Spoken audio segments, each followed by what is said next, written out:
Chers frères et sœurs, soyez les bienvenus à la méditation de la parole de Dieu de ce 23e dimanche du temps ordinaire. Nous pouvons donner pour thème cette parole de Dieu. Nous sommes toujours responsables de la chute ou de la promotion de nos frères et sœurs.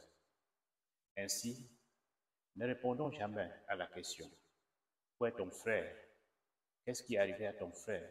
Suis-je responsable de mon frère comme Caïn ?»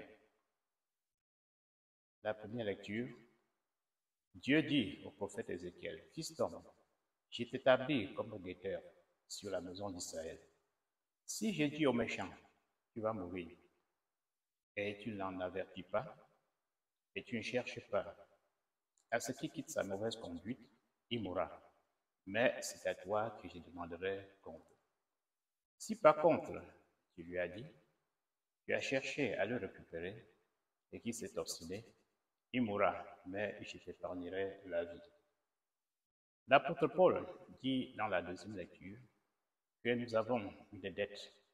Et cette dette, c'est la dette de l'amour. Aimer. Aimer même nos ennemis.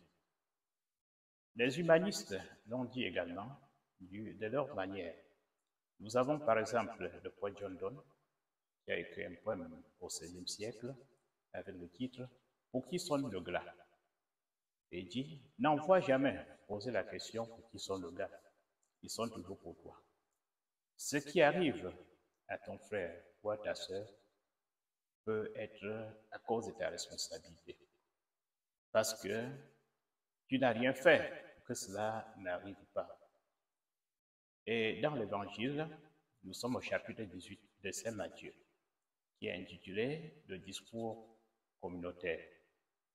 Et là, le Christ nous indique comment réconcilier un frère ou une sœur qui s'est égaré.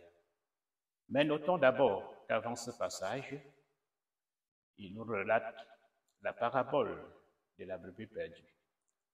Supposez qu'un de vous a 100 brebis et qu'il en perd une, ne va-t-il pas laisser les 99 autres sur la montagne pour aller à la recherche de la brebis perdue jusqu'à ce qu'il la retrouve? Et quand il la retrouve, il la porte sur ses épaules. Mais disons que ce berger qui va à la recherche de la brebis perdue, c'est Dieu lui-même. Cela montre la patience de Dieu. Il prend le risque de laisser les 99 sur la montagne et va à la recherche de la brebis perdue. Et la brebis perdue, c'est nous-mêmes, chacun d'entre nous, quand nous nous égarons. Le Seigneur est toujours derrière nous. Il voudrait que nous imitions son exemple. Et c'est ainsi que le Christ nous donne la pédagogie pour ramener un pécheur au Seigneur. Il dit, si l'un de vous a péché, va le voir. Disons qu'il prescrit une démarche, et une démarche à 4 étapes. Si l'un de vous a péché, va le voir, seul à seul, et vous parlez seul à seul. Cela voudrait dire, ne va pas d'abord vilipender son péché sur la place publique. Ne va pas faire le Congo ça, diffamer son nom. Il faut aller le voir et lui parler. Et si ton frère a compris, alors tu auras sauvé ton frère. Mais même s'il n'a pas compris, il ne faut pas baisser la garde. Il faut adjoindre à toi 2 ou 3 autres personnes et vous allez lui parler. Il peut, avec le témoignage des 2 personnes, peut-être entendre raison.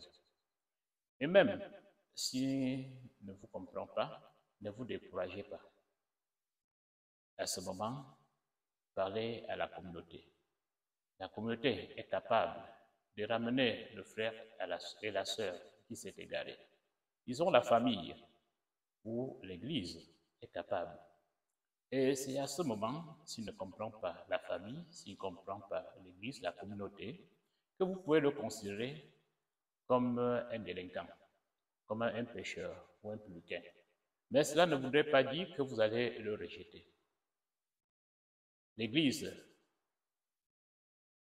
a aussi dans sa démarche ce qu'on appelle l'excommunication, c'est-à-dire à un certain moment, l'Église excommunie quelqu'un. Mais même l'excommunication n'est pas le refus définitif de la personne. Si la personne décide de revenir, il y a une démarche qui va suivre.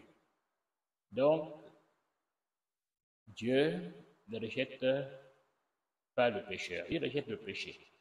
Ce que nos ancêtres disaient, on ne rejette que le tort, on ne rejette jamais la personne humaine.